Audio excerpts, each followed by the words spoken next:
आज हम पाठ 9 अनमोल वाणी, यह पाठ आज हम देखने वाले हैं संत कबीर और भक्त सूरदास जी।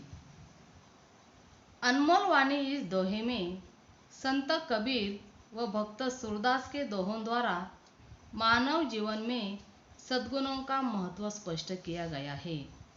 मनुष्य को सद्गुणों को अपनाकर ही जीवन पथ पर आगे बढ़ना चाहिए, इसी में उसकी भलाई है। मनुष्य अनमोल वाणी इस पद में सूरदास के दोहे द्वारा श्री कृष्ण की बाल सुलभ लीला का वर्णन किया गया है। पहले हम देखते हैं संत कबीर का परिचय। भक्ति कालीन निर्गुण काव्यधारा के संत कवि कबीर मानवता एवं समता के प्रबल समर्थक थे और इनकी प्रमुख कृतियां हैं साखी, सबद, रमैनी। इन तीनों का संग्रह बीजक नामक ग्रंथ में किया गया है। अब देखते हैं भक्त सूरदास जी का परिचय। सूरदास जी वात्सल्य रस के सम्राट माने जाते हैं। आपका नाम कृष्ण भक्ति धारा को प्रवाहित करने वाले कवियों में सर्वोपरि है और इनकी प्रमुख कृतियां हैं सुरसागर, सुरसारावली, साहित्य लहरी, नल दमयंती आदि। पद्य संबंधी यहाँ संत कबीरदास ने अपने दोहों में मनुष्य को सद्गुणों को अपनाकर आगे बढ़ने को कहा है। भक्त सूरदास रचित यह पद सूरसागर महाकाव्य से लिया गया है। इसमें श्री कृष्ण की बाल सुलभ लीलाओं का वर्णन किया है। अब हम देखते हैं संत कबीर लिखित, जैसा भोजन खाइए तैसा ही मन होय, जैसा पानी पीजिए तैसी बानी होय। ऐसी बानी बोलिए मन का आपा खोय, औरों को शीतल करे आपो शीतल होय। बुरा जो देखन मैं चला, बुरा न मिलिया कोय, जो दिल खोजा अपने मुझसा बुरा न कोय। मैया कब ही बढ़ेगी चोटी, कितनी बार मोही दूध पियत भई, यह अजहू है छोटी। तू जो कहती बल की बैनी, जो हवे है लांबी मोटी। कांचो दूध पियावत, पची पची देत न माखन रोटी। सूर श्याम चिरंजीव दोऊ भैया, हरि हलधर की जोटी। अब हम देखते हैं शब्दों के अर्थ। बानी, बानी यानी वाणी। आपा यानी अहंकार। औरन यानी औरंग। आपो यानी स्वयं भी। मिलिया यानी मिला। कोय यानी कोई। कबही यानी कब। अजहू यानी अब तक। ज्यों की तरह। कांचो यानी कच्चा। पची पची यानी बार बार। चिरंजीव यानी लंबी आयु। दोऊ यानी दोनों। हलधर यानी बलराम। जोटी यानी जोड़ी। बच्चों, हम देखते हैं पहले संत कबीर जी की पंक्तियाँ। पहले दो पंक्तियों का अर्थ हम देखते हैं।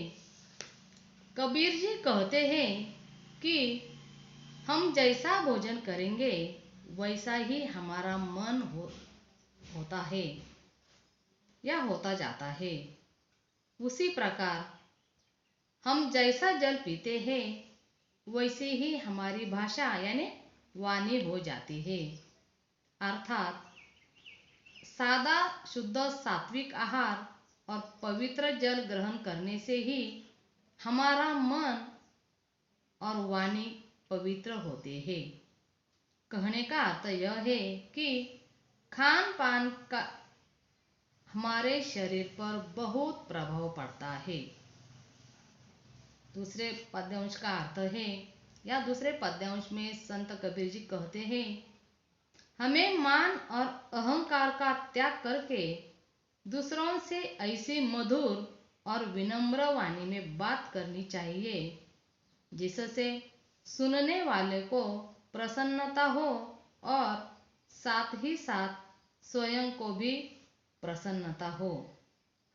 मीठी बोली दूसरे को तो सुख पहुंचाती है, इससे स्वयं को भी आनंद होता है। अर्थात मीठी बोली से ही दिल जीते जाते हैं। तीसरे पद्यांश में कबीर जी कहते हैं कि मैं पूरा जीवन दूसरों के ही अवगुण देखने में लगा रहा, परंतु मुझे कोई बुरा आदमी नहीं दिखाई दिया। लेकिन जब मैंने आत्मविश्लेषण किया, अर्थात अपने मन में झांक कर देखा, तो पाया कि मुझसे बुरा कोई इंसान नहीं है। मैं ही सबसे बुरा और स्वार्थी हूँ। अर्थात हम लोग दूसरों में बुराइयां ढूंढते रहते हैं, अगर अपने अंदर झांक कर देखें तो पाएंगे कि हम ही सबसे बुरे इंसान हैं।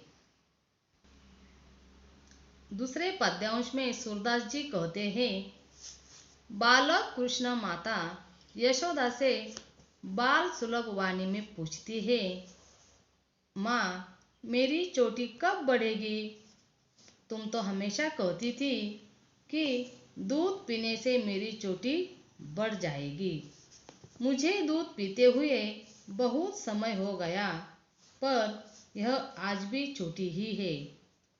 तुम तो हमेशा कहती रहती कि दूध पीने से मेरी चोटी बलदाऊ की चोटी की तरह खूब लंबी और मोटी हो जाएगी। तुम बार बार इस बहाने मुझे कच्चा दूध पिलाती हो और मुझे मक्खन रोटी खाने को नहीं देती हो। आखिर में सूरदास जी कहते हैं कि भगवान श्री कृष्ण और बलराम दोनों भाइयों की जोड़ी चिरजीवी हो। तो बच्चों, मनुष्य को ईमानदारी से जीवन निर्वाह करते हुए जीना चाहिए। मनुष्य को अपने मन के अहंकार को मिटाकर मीठे व नम्र वचन बोलने चाहिए। दूसरों के दुर्गुणों को न देखते हुए अपने गुणों का विकास करना चाहिए। ईश्वर के प्रति अपने आप को समर्पित कर देने से भवसागर से पार निकलना आसान हो जाता है। तो बच्चों, इस पाठ के क्वेश्चन आंसर है वो अपनी नोटबुक में लिख लो। तो आज हम यही रुकते हैं। धन्यवाद।